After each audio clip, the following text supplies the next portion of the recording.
दोस्तों, आज मैं आपको सुनाने जा रहा हूँ रामायण का वो अध्याय जिसे सुनते ही मन में हिम्मत आ जाती है, डर कम होने लगता है और भगवान पर विश्वास पहले से भी ज्यादा मजबूत हो जाता है।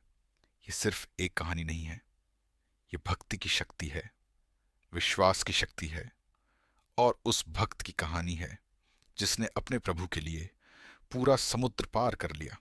मैं बात कर रही हूँ सुंदरकांड की और श्री राम के सबसे प्रिय भक्त हनुमान की। दोस्तों, जब रावण माता सीता का हरण करके उन्हें लंका ले गया, तब श्री राम पूरी तरह टूट चुके थे। वे जंगल जंगल भटक रहे थे, कभी पेड़ों से पूछते, कभी नदियों से, कभी पक्षियों से, क्या तुमने मेरी सीता को देखा है?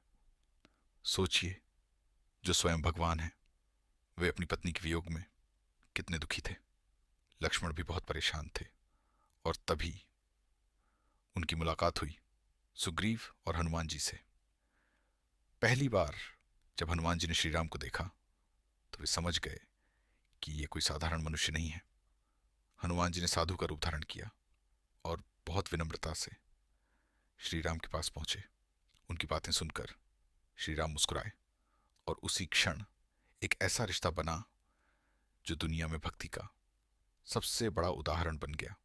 कुछ समय बाद जब ये पता चला कि माता सीता लंका में है, तब सबसे बड़ा प्रश्न था, आखिर वहां तक जाएगा कौन? बीच में विशाल समुद्र था, लाखों लहरें, गहरा पानी और बहुत लंबा रास्ता। सभी वानर डर गए। कोई बोला, मैं थोड़ा दूर जा सकता हूं। दूसरा बोला, मैं आधे रास्ते तक पहुंच सकता हूं। लेकिन लंका तक पहुंचने की हिम्मत किसी में नहीं थी। और तभी सबकी नजर हनुमान जी पर गई। लेकिन दोस्तों, उस समय हनुमान जी शांत बैठे थे, क्योंकि उन्हें अपनी शक्तियां याद ही नहीं थी। तभी वृद्ध जामवंत जी धीरे धीरे उनके पास आए। उन्होंने कहा, हनुमान, क्या तुम भूल गए कि तुम कौन हो? तुम पवन पुत्र हो, तुम्हारे अंदर अपार शक्ति है। तुम चाहो तो पूरा समुद्र पार कर सकते हो। बस दोस्तों, ये शब्द सुनते ही जैसे हनुमान जी के अंदर सोई हुई शक्ति जाग उठी। उनकी आंखों में तेज चमकने लगा, उनका शरीर विशाल होने लगा, पूरा पर्वत कांप उठा। वानर सेना आश्चर्य से उन्हें देखने लगी और फिर हनुमान जी ने दोनों हाथ जोड़कर श्री राम को प्रणाम किया और जोर से बोले, जय श्री राम। और एक ही छलांग में समुद्र पार करने निकल पड़े। लेकिन अभी असली परीक्षा बाकी थी। थोड़ी दूर जाते ही अचानक आकाश अंधेरा होने लगा, तेज हवाएं चलने लगीं और तभी एक भयानक राक्षसी प्रकट हुई। उसका नाम था सुरसा। उसने अपना विशाल मुंह खोल दिया और गरज कर बोली, आज मैं तुम्हें खाऊंगी। अब कोई और होता तो डर जाता। लेकिन हनुमान जी बिल्कुल शांत रहे। उन्होंने विनम्रता से कहा, मुझे पहले श्री राम का कार्य पूरा करने दीजिए। लेकिन सुरसा नहीं मानी। तभी हनुमान जी ने अपनी बुद्धि का उपयोग किया। वे अपना शरीर बड़ा करने लगे। सुरसा ने भी अपना मुंह और बड़ा कर लिया। फिर अचानक हनुमान जी बहुत छोटे हो गए और सुरसा के मुंह में जाकर तुरंत बाहर निकल आए। सुरसा मुस्कुराने लगी। उसे समझ आ गया कि ये कोई साधारण वानर नहीं, ये स्वयं श्री राम के दूत हैं। दोस्तों, कई बार जिंदगी में भी ऐसा होता है। हर समस्या ताकत से नहीं जीती जाती। कुछ परेशानियां बुद्धि और धैर्य से भी हल होती हैं। और यही बात हनुमान जी हमें सिखाते हैं। अब हनुमान जी तेजी से आगे बढ़ रहे थे, लेकिन तभी उन्हें महसूस हुआ कि उनकी गति धीमी पड़ रही है। उन्होंने नीचे देखा। एक भयानक राक्षसी समुद्र के अंदर से उनकी परछाई पकड़ रही थी। उसका नाम था सिंहिका। उसकी शक्ति थी किसी की छाया पकड़कर उसे रोक लेना। इस बार हनुमान जी समझ गए कि अब युद्ध करना पड़ेगा। वे तुरंत नीचे उतरे और सिंहिका का अंत कर दिया। आखिरकार लंबी यात्रा के बाद हनुमान जी लंका पहुंच गए। दोस्तों, लंका का दृश्य बहुत अद्भुत था।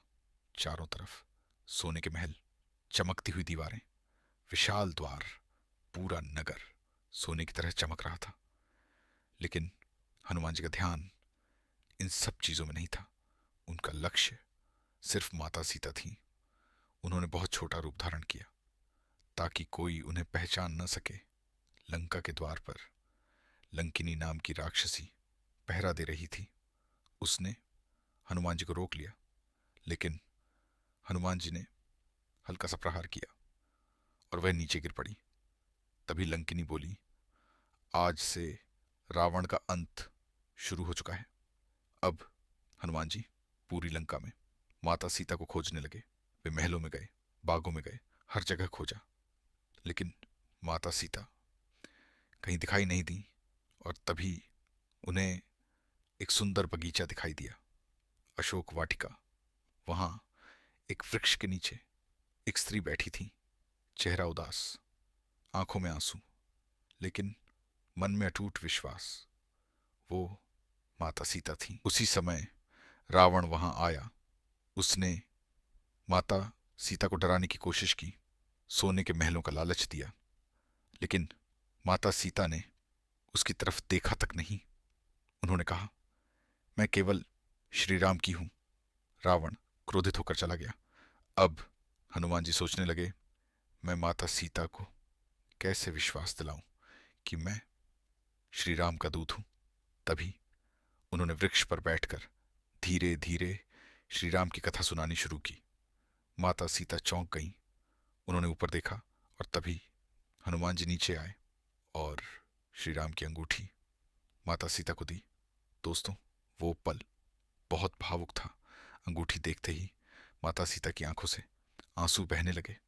उन्हें विश्वास हो गया, मेरे श्री राम मुझे लेने जरूर आएंगे। माता सीता ने अपनी चूड़ामणि हनुमान जी को दी और कहा, इसे श्री राम को दे देना। अब हनुमान जी वापस लौट सकते थे, लेकिन उन्होंने सोचा, रावण को श्री राम की शक्ति का एहसास करवाना जरूरी है। और फिर उन्होंने अशोक वाटिका उजाड़नी शुरू कर दी। विशाल वृक्ष टूटने लगे, राक्षस सैनिक भागने लगे। एक एक करके कई योद्धा हार गए, यहां तक कि रावण का पुत्र अक्षय कुमार भी मारा गया। अब पूरी लंका में हाहाकार मच चुका था। आखिरकार मेघनाद आया। उसने ब्रह्मास्त्र का प्रयोग किया। हनुमान जी चाहते तो उससे भी बच सकते थे, लेकिन उन्होंने ब्रह्मास्त्र का सम्मान किया और स्वयं को बंधन में जाने दिया। उन्हें रावण की सभा में लाया गया। रावण गुस्से से कांप रहा था। उसने कहा, इस वानर की पूंछ में आग लगा दो। राक्षसों ने कपड़े बांधने शुरू किए, लेकिन दोस्तों, जितने कपड़े बांधते हनुमान जी की पूंछ उतनी लंबी होती जाती। पूरी लंका का कपड़ा और तेल खत्म होने लगा और फिर पूंछ में आग लगा दी गई। लेकिन रावण नहीं जानता था, यही आग उसकी पूरी सोने की लंका को जला देगी। हनुमान जी अचानक विशाल रूप में आ गए और फिर एक महल से दूसरे महल, एक छत से दूसरी छत, पूरी लंका आग की लपटों में गिर गई। चारों तरफ चीख पुकार मच गई। सोने की लंका जल रही थी। लेकिन दोस्तों, एक बात ध्यान देने वाली है। हनुमान जी ने अशोक वाटिका को नहीं जलाया, क्योंकि वहां माता सीता थी।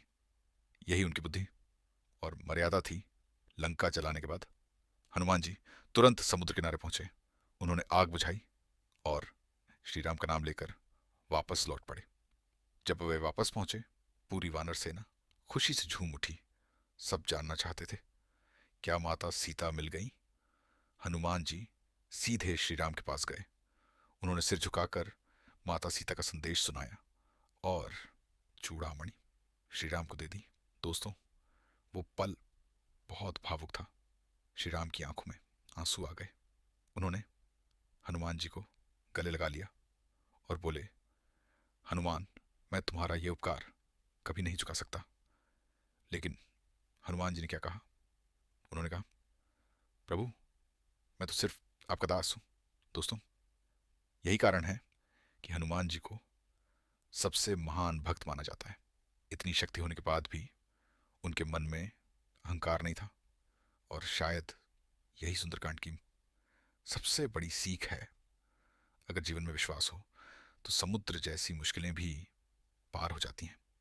अगर मन में भगवान हो तो डर अपने आप खत्म हो जाता है, और जो व्यक्ति सच्चे मन से सेवा करता है, भगवान हमेशा उसके साथ रहते हैं। तो दोस्तों, अगर आपको भी हनुमान जी पर विश्वास है तो दिल से बोलिए, जय श्री राम, जय बजरंग बली। और दोस्तों, आज भी जो व्यक्ति सच्चे मन से हनुमान जी को याद करता है, उसके जीवन के सबसे बड़े संकट भी धीरे धीरे समाप्त होने लगते हैं। क्योंकि जहां विश्वास होता है वहां भय नहीं रहता, और जहां हनुमान जी का नाम होता है वहां असंभव भी संभव हो जाता है।